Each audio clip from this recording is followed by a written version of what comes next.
Hi friends, ఈరోజైతే నేను tomato పప్పు చేస్తున్నాను. దానికోసం పప్పులో టమాటోలు, పచ్చిమిర్చి, కొంచెం వెల్లుల్లి, జీలకర్ర వేసి ఇలా మెత్తగా ఉడికించుకున్నాను. నేనైతే 4 విజిల్స్ పెట్టుకున్నాను.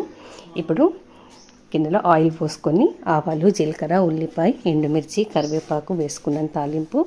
ఇవి చిన్న మంట మీదనే ఫ్రై చేసుకోవాలి. దాని తర్వాత కొంచెం ఇంగువ కూడా యాడ్ చేశాను.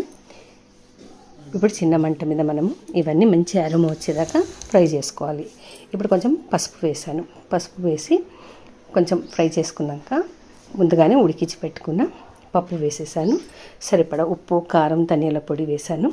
ఇందులో నేనైతే చింతపండు అయితే వాడడం లేదండి, ఉట్టి టమాటోస్ వాడాను. ఈ పప్పు రైస్లోకి కానీ ఇడ్లీలోకి కానీ చాలా అంటే చాలా టేస్టీగా ఉంటుంది. ఫైనల్గా కొత్తిమీర వేసేసుకున్నాను. ఎంతో టేస్టీ అయిన టమాటా పప్పు రెడీ అయిపోయింది. మీకు ఈ రెసిపీ నచ్చినట్టయితే తప్పకుండా లైక్ చేయండి, షేర్ చేయండి అండ్ సబ్స్క్రైబ్ చేసుకోండి. Thank you for watching.